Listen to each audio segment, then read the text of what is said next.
وہ فرینکلی ہمارے لیے بھی ایک کنسرن کی بات تھی.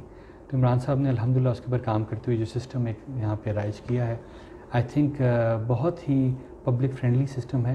اس کو انشاءاللہ بہتر سے بہتر کرنے کی کوشش کریں گے, اور ہمارا مین مقصد وہی ہے جی کہ سروس ڈلیوری جو ہے نا ہمارے پاکستانیوں کی وہ بہترین ہونی چاہیے. تو اس میں اپنی وسعت کے مطابق جو بھی ہم کنٹریبیوٹ کر سکے وہ انشاءاللہ کوشش ہوگی وہ ضرور کریں. سر, قانون کے چاروں کونوں کے درمیان رہ کے آپ سمجھتے ہیں کہ یہاں پہ کام ہو سکتا ہے, یا سم ٹائم جیسے انسانی ہمدردی کے تحت بھی عام لوگوں کی خدمت کی جا سکتی ہے؟ کیا کہنا چاہیں گے اس بارے میں؟ طارق بھائی, قانون اصل میں بنا ہی اس مقصد کے لیے ہوتا ہے کہ لوگوں کو ایک فریم ورک کے اندر فیسیلیٹیشن پرووائڈ کی جائے. تو ظاہری بات ہے ہمارا بھی ذمہ داری کا دائرہ کار اس کے وہ وضع کرتا ہے جو قانون ہے. ہاں, لیکن جہاں پہ کوئی ایمرجنسی سچویشن ہے, کسی پاکستانی کو کوئی ایسی ہیلپ کی ضرورت ہے جس کے لیے شاید ہمیں تھوڑا بہت ڈائیورٹ ہونا پڑے, تو وہ اس میں گورنمنٹ ہمیں اجازت دیتی ہے. اور کیونکہ گورنمنٹ جو پی ٹی آئی کی گورنمنٹ ہے, کرنٹ گورنمنٹ, ان کا بھی بیسکلی یہ مقصد ہے کہ لوگوں کے لیے آسانیاں پیدا کی جائیں. اور انشاءاللہ تعالیٰ وہ چاہے قانون کے دائرے میں رہتے ہوئے ہو یا تھوڑا بہت رائٹ لیفٹ ہو کے ہم دے سکیں, ہم ضرور دیں گے جی انشاءاللہ. سر, پورے یورپ میں یہاں سے جو پاکستان میں میتیں بھجوائی گئی ہیں اس کا بڑا اچھے طریقے سے چرچا ہے پورے یورپ میں, اسپیشلی بارسلونا کا. لیکن آپ نے جیسے ابھی اب تو آپ کو پتہ ہوگا, آئیڈیا ہو گیا ہوگا کہ یہ تطوان میں ایک واقعہ ہوا ہے پاکستانی فیملی کا, اس سے کچھ تناؤ سا نظر آیا ہے کچھ. اب اس تناؤ کو کس طرح کم کریں گے یا کس طرح کرنا چاہیں گے؟ طارق صاحب, جن لوگوں کے پیارے گئے ہیں ان کی فیملی پہ جو گزر رہی ہے وہ شاید آپ کے اور میرے لیے سمجھنا یا اس کو مکمل طور پہ اس کا ادراک کرنا مشکل ہو. ہمارے لیے بھی انتہائی دکھ کی بات ہے کہ اس طرح سے 4 افراد ایک ہی فیملی کے جاں بحق ہوئے. اللہ تعالیٰ ان کے درجات کو بلند کریں, ان کی فیملی کو صبر جمیل عطا فرمائیں. کسی بھی پاکستانی گورنمنٹ کے لیے یہ بڑی پرائرٹی کی چیز ہوتی ہے کہ جو میتیں ہیں ان کو جس طرح کا وقار وہ ڈیزرو کرتی ہیں وہ وقار دیا جائے. اور یہاں بھی مجھے تو جو 3 دن ہوئے یہاں پہ کونسلیٹ کو جوائن کیے ہوئے, جو میں نے دیکھا ہے کونسلیٹ کی طرف سے پوری کوشش رہی ہے کہ اس حوالے سے فیسیلیٹیشن ہو.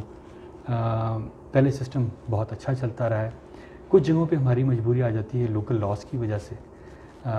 اب یہ وہ ایسی چیز ہے کہ اس میں ہماری سے ختم ہو جاتی ہے جی. اسپینش گورنمنٹ کی سے ہے یا جو کیٹالونیا گورنمنٹ کے جو ہیلتھ ڈپارٹمنٹس ہیں ان کی سے ہے. ہم نے بڑی دفعہ ان سے رابطہ کیا, بڑی دفعہ کوشش کی کہ میتیں جلد از جلد جو ہے نا یہاں سے روانہ ہوں, وہ کلیئر کر دیں. انفارچونیٹلی وہ بات نہیں بنی, اس کے کافی وجوہات ہیں. ایک جو میرے وجہ سننے میں آئی وہ یہ کہ شاید جو فنگر پرنٹس کی تفاصیل آنی تھیں پاکستان سے وہ دیر سے آئیں. یہ میرے خیال میں مس انڈرسٹینڈنگ ہے. ایک تو یہ تھا کہ فنگر پرنٹس کی بنیاد پہ میتوں کا کلیئر ہونا تھا ہی نہیں, تو پہلی تو یہ بات ہو گئی جی. دوسری بات ہے فنگر پرنٹس آئے بھی ان ٹائم, تو یہ ایک مس انڈرسٹینڈنگ ہے. انشاءاللہ ہم کمیونٹی سے بات کریں گے, جن لوگوں کے اس حوالے سے خدشات ہیں ان کو دور کرنے کی کوشش کریں گے. ہمارے اپنے لوگ ہیں اور یہ کمیونٹی ہماری اپنی کمیونٹی ہے, ہم تو یہاں پہ ہیں جی کمیونٹی کے لیے.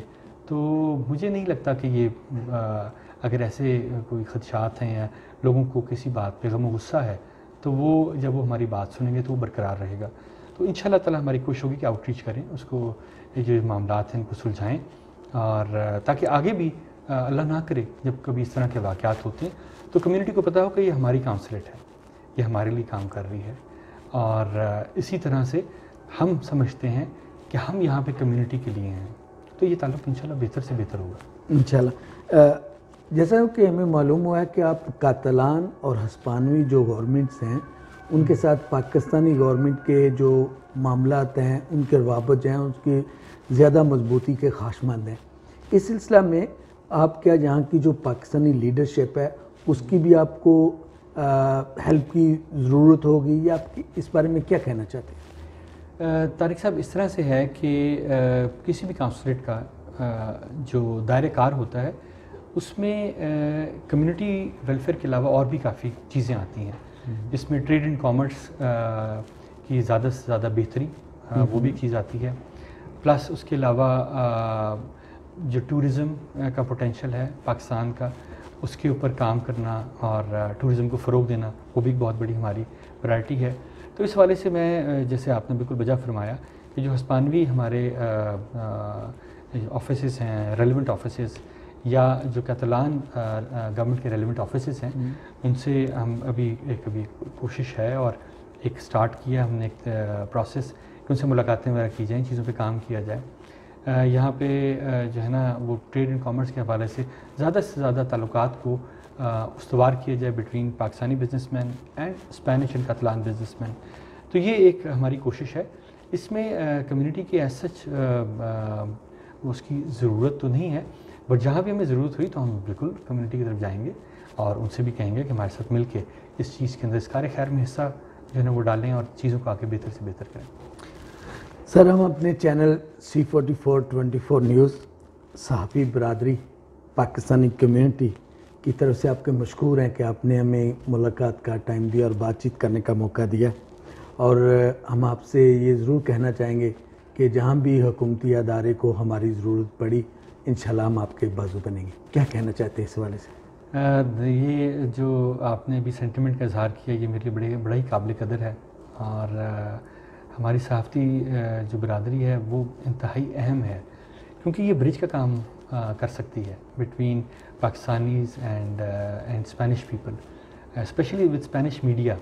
تو میری آپ لوگوں سے بھی یہ درخواست ہوگی کہ اپنے اس رول کو آپ زیادہ سے زیادہ بہتر طریقے سے اجاگر کریں، نبھائیں، اور پاکستان کا جو امیج ہے اسپینش میڈیا کے اندر، کاتلان میڈیا کے اندر، اس کی بہتری کے لیے ہم جو کام بھی کر سکیں ہم ضرور کریں.